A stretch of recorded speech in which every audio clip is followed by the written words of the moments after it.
जिन लोगों ने सत्य को अपनी बुरी आदतों के लिए बहाना बनाया है, उन्होंने ही सत्य को करप्ट किया है। जो बात बुद्ध, महावीर या दूसरे महान संतों ने कभी नहीं बताई, वो बातें लोग करते रहे, क्योंकि इन लोगों का सत्य से कोई लेना देना नहीं था। उन्हें अपने तरीकों और अपने ईगो को कंफर्टेबल और सिक्योर तरह से बनाए रखने के लिए बस सत्य के शब्दों की जरूरत थी। इस तरह सोचकर हम अपने पास्ट के बारे में गिल्ट महसूस करते हैं।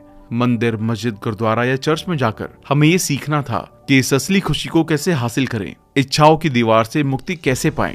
इसके लिए आपको ये सोचना होगा कि इस दीवार को कैसे गिराया जाए, उस अंदरूनी खुशी को कैसे महसूस किया जाए जिसे हमने अपने बचपन में महसूस किया था। ऐसे दो शब्द जो कई लोगों को दुखी करते हैं वो हैं काश मैं। जैसे काश मैं फेल ना होता, काश मैंने शादी ना की होती, काश मैं उस समय थोड़ा अवेयर होता। हम में से ज्यादातर लोग लाइफ में कुछ बड़ा करना चाहते हैं और मानते हैं कि उसे पाने के बाद खुश रहने लगेंगे। इसके बारे में स्टीव जॉब्स कहते हैं, The only way to do great work is to love what you do। मतलब महान काम करने के लिए आप जो काम करते हैं उससे प्यार होना जरूरी है। यानी कि जो आपके पास है उसे एक्सेप्ट करके उसका मजा लेते हुए आगे बढ़ने से आप उस महानता को पा सकते हैं। आज की बुक समरी में आप इसी तरह के खुश रहने के आसान और प्रैक्टिकल तरीके सीखेंगे। सीक्रेट ऑफ हैप्पीनेस में ऑथर सर्शी हैप्पीनेस के आसान स्टेप्स बताते हैं। वो हमें झूठी खुशी से दूर ले जाकर लाइफ में असली खुशी को महसूस करने के लिए एक्सेप्टेंस की इंपॉर्टेंस को बताते हैं। इसमें बताए हुए तरीके आपको खुशी और सत्य का रास्ता बताएंगे। सर्शी की असली और सच्ची खुशी को पाने की मजबूत इच्छा और सत्य की खोज ने उन्हें अपनी टीचिंग जॉब छोड़ने पर मजबूर कर दिया। सत्य की खोज में कई चीजें पढ़ने, एक्सपीरियंस करने और समझने के एक लंबे टाइम के बाद उन्हें असली खुशी का मंत्र सिर्फ एक शब्द में मिल गया। सर्शी कहते हैं, यह असली खुशी की तरफ ले जाने वाले सभी रास्ते अलग अलग तरह से शुरू होते हैं लेकिन एक ही तरह से खत्म होते हैं, और वो है समझ। समझ ही असली खुशी का सीक्रेट है। ये समझ एक्सेप्टेंस से शुरू होती है। एक्सेप्टेंस का सीधा सा रूल है कि चीजों को वैसे एक्सेप्ट करें जैसी वो हैं। इस सच की समझ को आम लोगों तक पहुंचाने के लिए सर्शी ने कई अलग अलग तरीके अपनाए। लोगों से 1 to 1 मिलकर हेल्प करने से लेकर 150 से ज्यादा किताबें लिखने और आध्यात्मिक विषयों पर 4000 से ज्यादा प्रवचन के जरिए लोगों को इस खुशी का एहसास करवाया। एक बार उनके पास एक आदमी आया जिसकी उम्र 35 साल थी। उसके पास अच्छे खासे पैसे थे, फैमिली थी, बिजनेस भी अच्छा चलता था, लेकिन उसकी लाइफ में खुशी की कमी थी। तो सबसे पहले ऑथर आदमी को बताते हैं कि इच्छाओं का पूरा हो जाना असली खुशी की वजह नहीं होती। इंसान इस भ्रम में रहता है कि इच्छाओं को पूरा होने से सुख मिलता है, लेकिन रियलिटी इससे बिल्कुल अलग है। इसके लिए ऑथर कुछ एग्जाम्पल बताते हैं। पहली तस्वीर में एक इंसान दीवार के सामने खड़ा है और दीवार की दूसरी तरफ रोशनी है। कुछ लोग इसे भगवान, अल्लाह या सेल्फ लव कहते हैं और अलग अलग लोग अलग अलग नाम से पुकारते हैं। ऑथर उस आदमी से कहते हैं, तस्वीर में दिख रहे इंसान तुम ही हो। इस तस्वीर में इंसान की कई ख्वाहिशों को लेकर एक दीवार बनी हुई है। हर इच्छा दीवार में एक पत्थर के हिस्से को दिखाती है। तुम दीवार में देख रहे हो कि किसी को कार चाहिए, किसी को खेत चाहिए, किसी को स्टेटस, जॉब या प्रमोशन चाहिए। इस तरह अलग अलग इच्छाएं हैं और दीवार के पीछे कुछ ऐसा है जो इन इच्छाओं की वजह से ढक गया है, छिप गया है। इसे बाहर लाने की जरूरत है। इसे हासिल करने और इसका एहसास करने के बाद ही आप सच्ची खुशी हासिल कर सकते हैं। अगली तस्वीर में आप देख सकते हैं कि एक इंसान अपने मन में जो उसे चाहिए उन चीजों की माला जप रहा है। जैसे मुझे एक कार चाहिए, काश मेरे पास एक कार होती, मुझे प्रमोशन चाहिए, मुझे एक पालतू जानवर चाहिए। वो बार बार मोतियों को गिन रहा है। उसका मन उन इच्छाओं से भरा हुआ है। फिर अचानक एक दिन उसे एक कार, प्रमोशन और एक पालतू जानवर मिल जाता है। जैसे ही उसे वो चीजें मिली, उसकी इच्छा की चाहत गायब हो गई और वो चीज मिलते ही पत्थर हटा। और जैसा कि आप तस्वीर में देख रहे हैं, उसे पीछे छिपी हुई शक्ति या ईश्वर महसूस होते हैं, यानी कि सच्ची खुशी प्रकट हुई। उसने सच्ची खुशी का एक छोटा सा हिस्सा देखा, एक छोटी सी झलक देखी और खुशी महसूस हुई। लेकिन गलतफहमी ये हो गई कि इच्छा पूरी होने की वजह से उसे आनंद मिला है। और इस तरह लोग इस बड़ी गलतफहमी का शिकार हो जाते हैं कि इच्छाओं के पूरा होने से सुख मिलता है और फिर वो अपनी पूरी लाइफ अपनी इच्छाओं को पूरा करने में बिता देते हैं। इस प्रोसेस में उन्हें इच्छाओं की लालसा की आदत पड़ जाती है। अब इससे बड़ा नुकसान तो कुछ हो ही नहीं सकता, क्योंकि ये आदत उस इंसान की तरह है जिसे खुद को खुजलाने की आदत है। वो बिना जरूरत के भी खुद को खुजाता रहेगा और जख्म को जाने अनजाने में और खराब करता रहेगा। इसी तरह हमें इच्छाएं रखने की आदत हो जाती है और एक समय पर हमारे लिए एक मजबूरी बन जाती है। अगर इंसान की सभी इच्छाएं पूरी हो जाएं, फिर भी वो सोचेगा अब मेरे पास और क्या क्या होना चाहिए। वो बिना किसी इच्छा के शांत नहीं बैठ पाएगा। वो नई नई इच्छाएं जगाने की कोशिश करेगा और इसी तरह ये सिलसिला चलता रहेगा। वो कभी नहीं समझ पाएगा कि जो मन किसी इच्छा से भरा था वो इच्छा पूरी हो जाने के बाद अचानक से खाली हो गया। उसी खालीपन में उसे सच्ची खुशी महसूस हुई थी। इस तरह आप तीसरी तस्वीर में देख पा रहे होंगे कि जब हमारी इच्छा पूरी हो जाती है और खुशी का एहसास होता है, फिर हम दूसरी इच्छा की चाहत करते हैं और फिर से सच्ची खुशी ढक जाती है। इस तरह हर इच्छा खत्म होने के बाद असली चीज मिलने से खुशी होती है। ये राज जान लें, जितनी भी खुशियां आज तक आपने पाई हैं वो सत्य की वजह से पाई हैं। ये मिल गया, वो इच्छा पूरी हुई उस वजह से नहीं मिली है। हर खुशी अंदर का सत्य प्रकट होने से प्राप्त होती है। ये बात जानने के बाद आप जब चाहे तब उस ईश्वर का दर्शन कर सकते हैं। आखिरी तस्वीर में आप देख रहे हैं कि इच्छाओं के सारे पत्थर गायब हो गए हैं और आपको ईश्वर का साक्षात्कार होता है और इससे सच्ची खुशी आपको मिलती है। ये खुशी आखिरी स्टेप है। ये लोग ईश्वर को सिंबल का रूप देकर अपने इमोशंस को उससे जोड़कर खुशी का एहसास करते हैं। जैसे हिंदू धर्म में जिन लोगों ने इस खुशी को महसूस किया है, उन्होंने दूसरों को समझाने के लिए भगवान की मूर्तियां बनाई ताकि लोग मूर्तियों के सामने झुककर अपने मन का समर्पण करके मन से छुटकारा पा सकें और एहसास कर सकें कि असली और अंतिम खुशी डिजायरलेस या बिना इच्छा की लाइफ जीने में है। इसका मतलब ये नहीं है कि आपको किसी की इच्छा नहीं करनी चाहिए, बल्कि जो चाहिए उसके लिए एक ही समय में अपने मन में अटैचमेंट और डिटैचमेंट की फीलिंग रखें।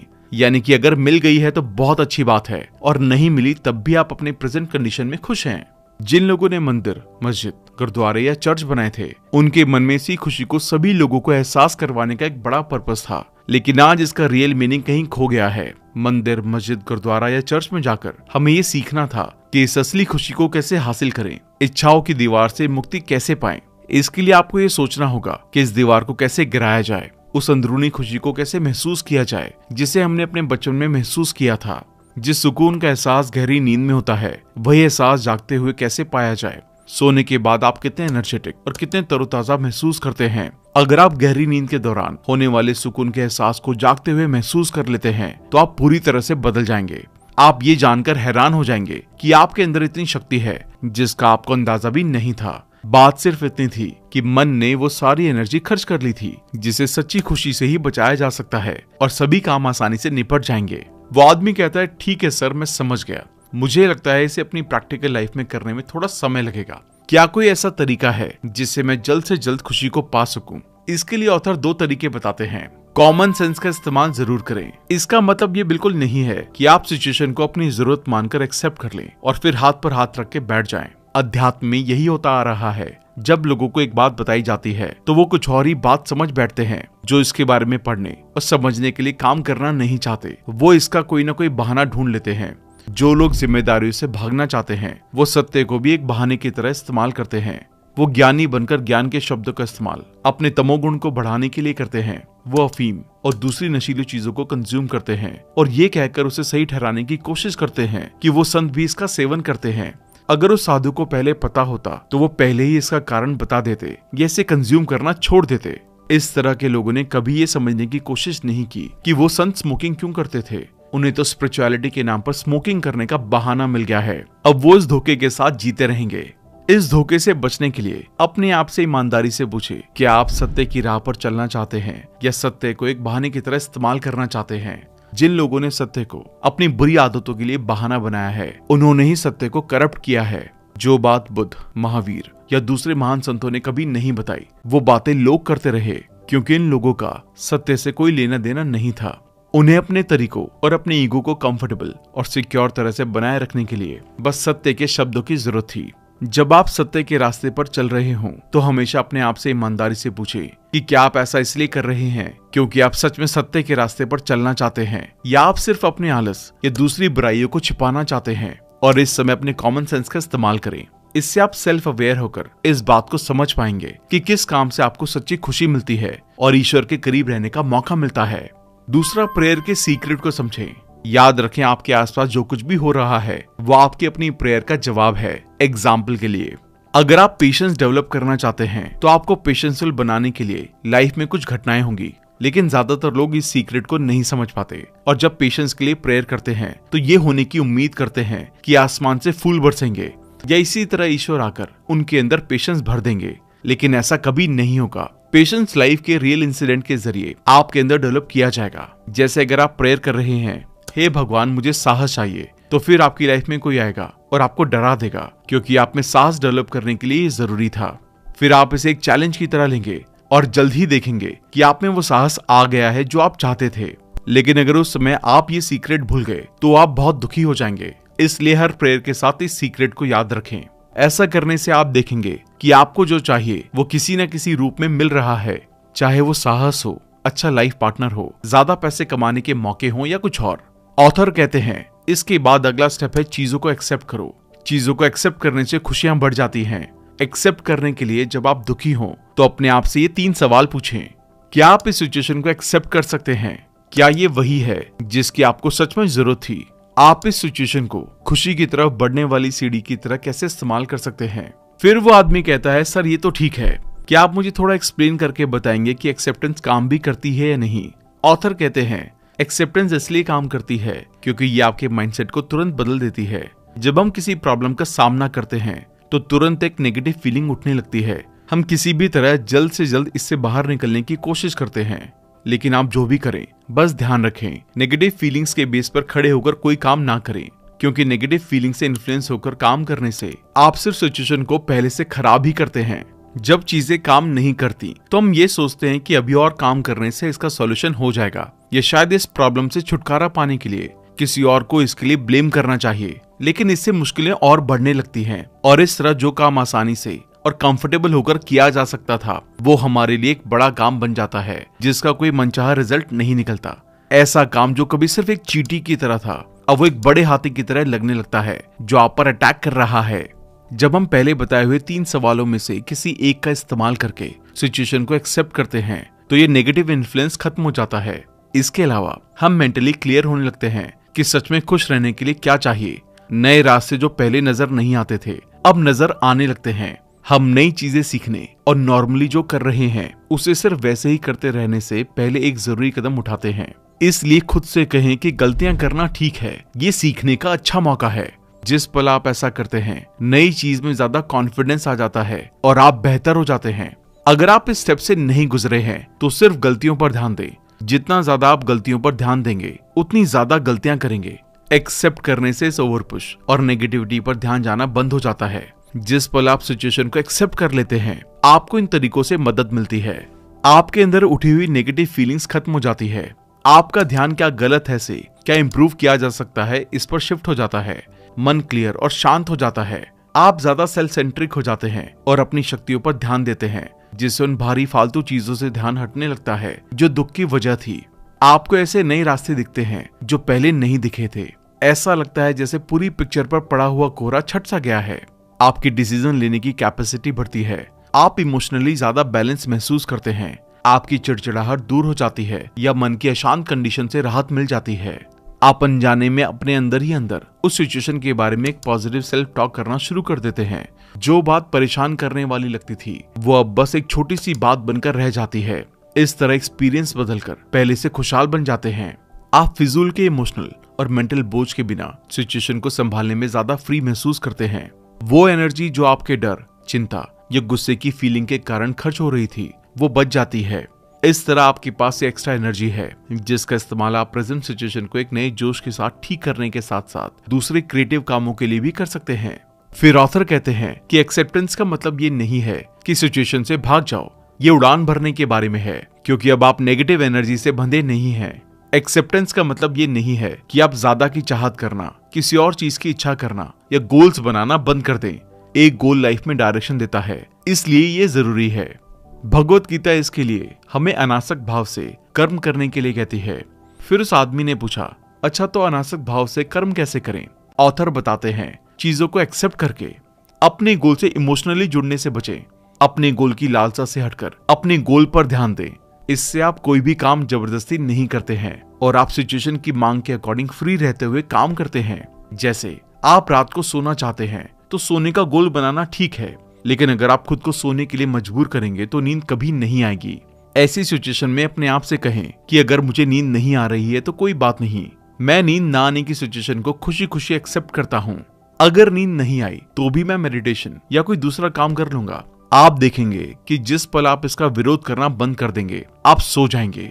लाइफ का एक इम्पॉर्टेंट नियम यह है कि जिस चीज को आप टोकते हैं वो टिक जाती है अगर आप अपने गोल को हासिल ना कर पाने का विरोध कर रहे हैं या प्रमोशन ना हो पाने का विरोध कर रहे हैं तो ये कायम रहेगा, क्योंकि ये लॉ ऑफ अट्रैक्शन का नियम है कि आप जिस चीज पर ध्यान देते हैं वो आपकी लाइफ में कई गुना बढ़ जाती है। जब आप नेगेटिव रिजल्ट का विरोध करते हैं तो आप असल में नेगेटिविटी पर ध्यान दे रहे होते हैं और नेगेटिव एनर्जी को अट्रैक्ट करते हैं।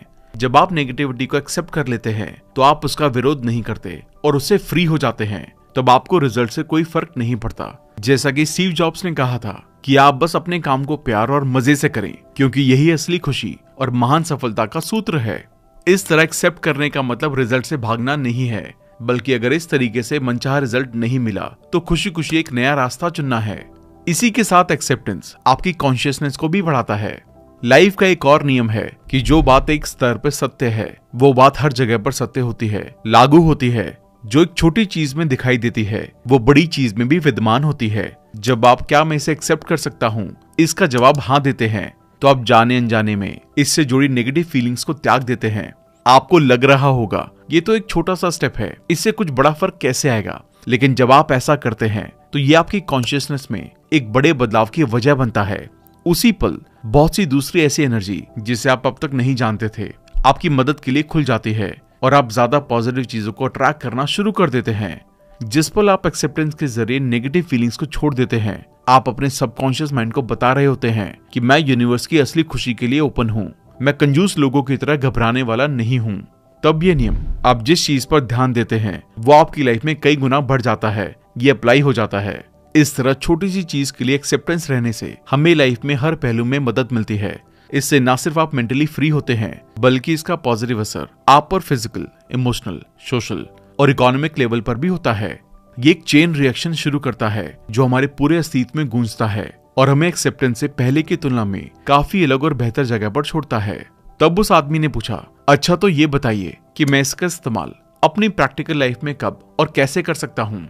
ऑथर कहते हैं इसका जवाब आसान सा है, जब भी आप खुद को किसी बड़ी परेशानी में पाएं तो उस परेशानी से जुड़ी या किसी और चीज से जुड़ी किसी छोटी सी बात को एक्सेप्ट कर लें। ये छोटी एक्सेप्टेंस से मिलने वाली संतुष्टि आपको बड़ी मुश्किल से भी आसानी से डील करने में मदद करेगी।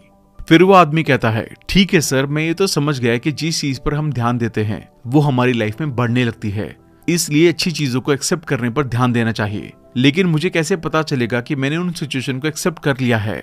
ऑथर इसे एक एग्जाम्पल से समझाते हैं। केमिस्ट्री में लिटमस टेस्ट का इस्तेमाल ये देखने के लिए किया जाता है कि कोई सॉल्यूशन एसिडिक है या नहीं।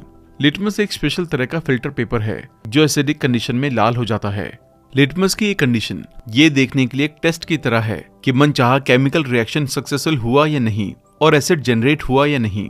इसी तरह ये जानने के लिए कि आपकी कोई एक्सेप्टेंस सक्सेसफुल रही या नहीं, इसके लिए नोटिस करें कि जब भी आप किसी प्रॉब्लम या सिचुएशन को एक्सेप्ट करते हैं तब वो अलग तरह से दिखाई पड़ती है।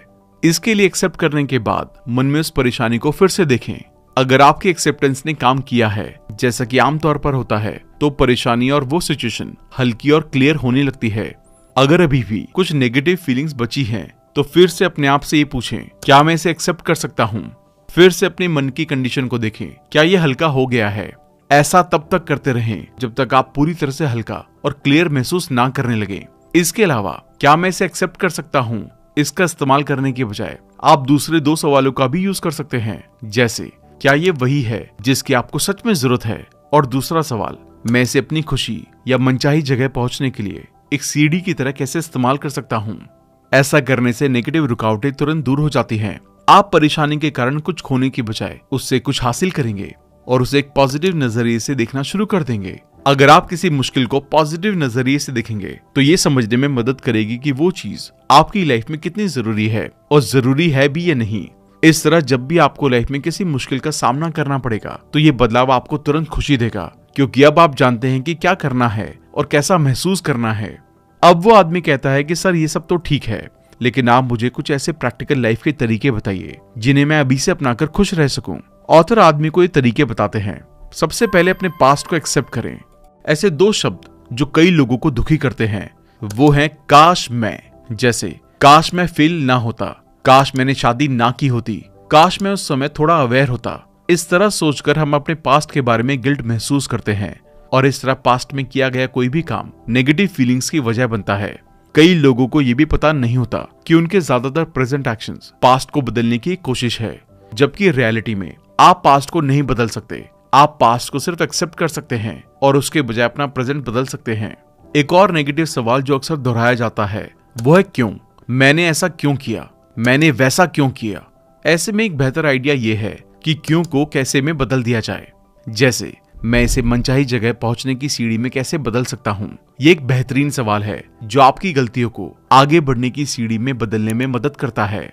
जब भी आप खुद को पास्ट के बारे में गिल्ट महसूस करते हुए या पास्ट की किसी बात पर पछताते हुए पाए तो इनमें से कोई एक स्ट्रैटेजी अपनाएं। अपने आप से पूछे, क्या मैं अपने पास्ट को एक्सेप्ट कर सकता हूँ? ये एक सवाल पूछना ही काफी है। फिर भी अगर आप खुद को बार बार पास्ट के बारे में सोचते हुए पाते हैं तो एनालाइज करें कि पास्ट में जो कुछ हुआ वो सच में आज या फ्यूचर के लिए कितना जरूरी है। उसने किस तरह आपके एक्सपीरियंस और समझ को बढ़ाया और नई अपॉर्चुनिटीज का फायदा उठाने के लिए तैयार किया। अपने आप से पूछें, क्या पास्ट की घटना में से कुछ ऐसा है जिसे मैं फ्यूचर के लिए सीढ़ी की तरह इस्तेमाल कर सकता हूँ? इनमें से किसी एक या सभी सवालों का जवाब पाने से आपको पास्ट के बोझ से आजाद होने में मदद मिलेगी। अनसर्टेन फ्यूचर को एक्सेप्ट करें। हम में से कई लोग अपने फ्यूचर की प्लानिंग बनाने के बजाय फ्यूचर के बारे में डर पालते हैं।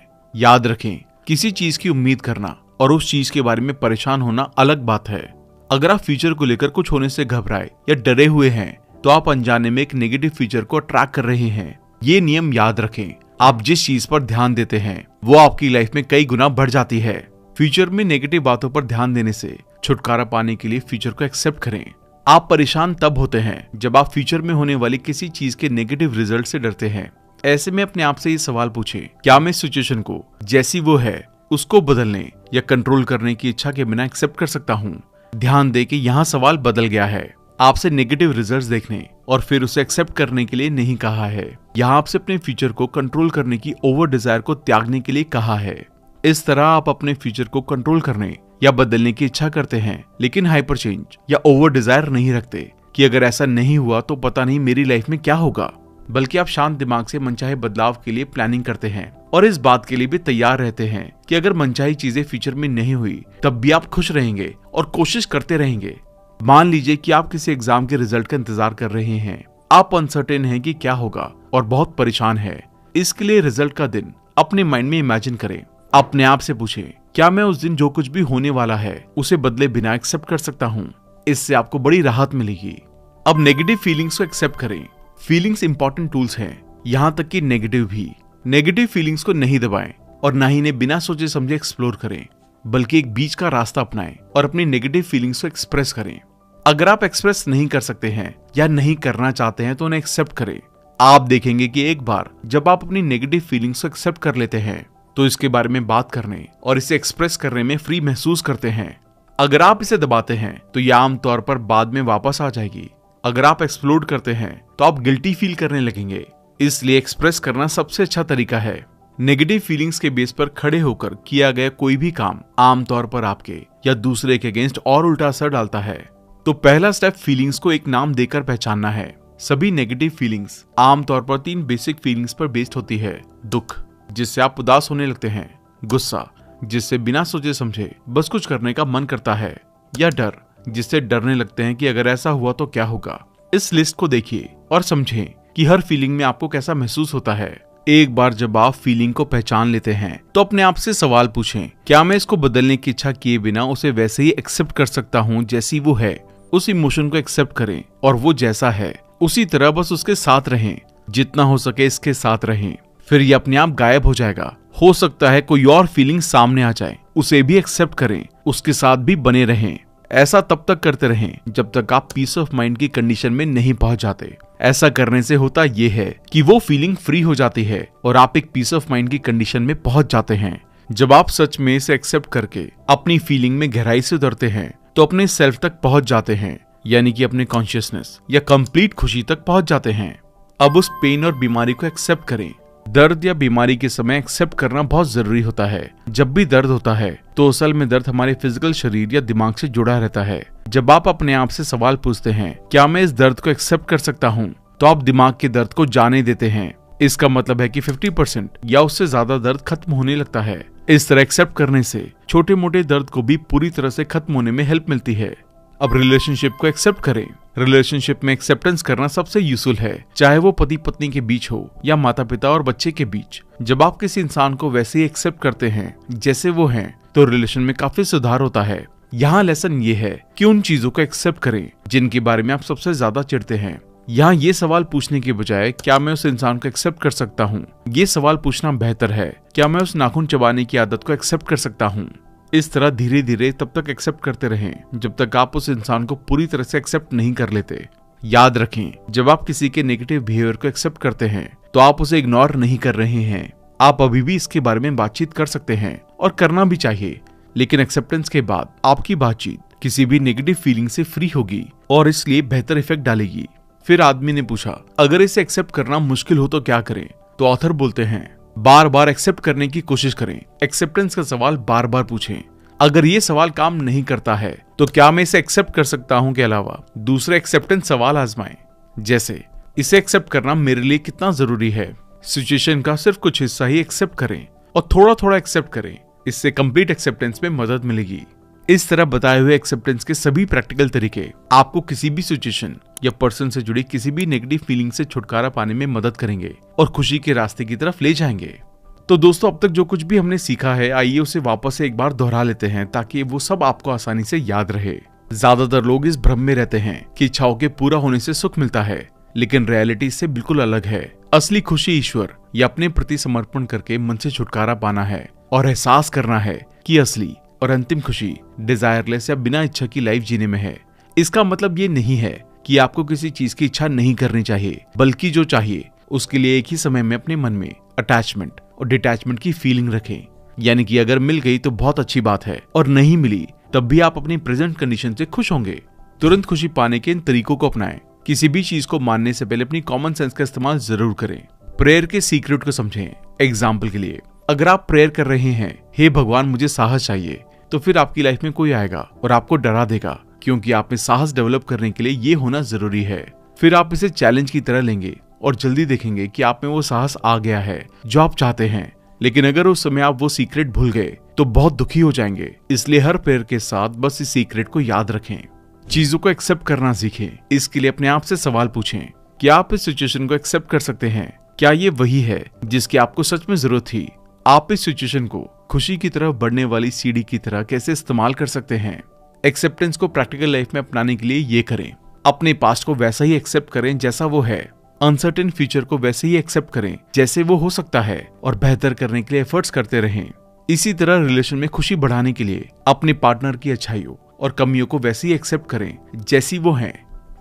अब हम शर्षी जी के तेज ज्ञान फाउंडेशन के बारे में और डिटेल में जानते हैं। खुशी की भावना आपके थॉट्स पर डिपेंड करती है। सोचें, अगर आपके थॉट में आनंद ही आनंद है तो आप अपनी लाइफ में भी आनंद ही पाएंगे। तेज ज्ञान ह्यूमन सोसाइटी में ऐसे ही ऑस्पिशियस आइडिया का रेवोल्यूशन लाने के लिए एस्टेब्लिश की गई एक ऑर्गेनाइजेशन है। तेज ज्ञान फाउंडेशन एक चैरिटेबल ट्रस्ट है। इस इंस्टीट्यूशन की स्थापना शर्षी द्वारा 1998 में की गई। तेज ज्ञान फाउंडेशन का बेसिक एलिमेंट ये है कि सब मान्यताओं का खेल है, सब अपने आप में कंप्लीट है। समझ आने से ही दुख का कारण बनने वाली सभी गलत मान्यताएं या धारणाएं टूट सकती हैं। दुनिया में शांति लाने के लिए इस इंस्टीट्यूशन द्वारा बहुत से प्रोग्राम ऑर्गेनाइज किए जाते हैं जो शर्षी जी की टीचिंग्स पर बेस्ड होते हैं। अब तक लगभग 1 लाख से भी ज्यादा लोगों ने महाआसमानी परम शिविर का फायदा लिया है। इस कैंप का एम है दुनिया का हर इंसान मैं कौन हूँ इस सवाल का जवाब जानकर परम आनंद में स्थापित हो जाए। पुणे शहर के बाहरी क्षेत्र में पहाड़ों और निसर्ग के असीम सौंदर्य के बीच बसे हुए मनन आश्रम पर ये कैंप ऑर्गेनाइज किया जाता है। तेज ज्ञान का आनंद आप महाआसमानी परम ज्ञान शिविर में भाग लेकर ही ले सकते हैं।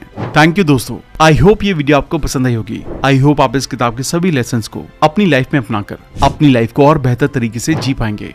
आप इस बुक को ऑर्डर करके और भी डिटेल में पढ़ सकते हैं। जल्दी मिलते हैं और भी बेहतरीन वीडियो के साथ। Thank you so much.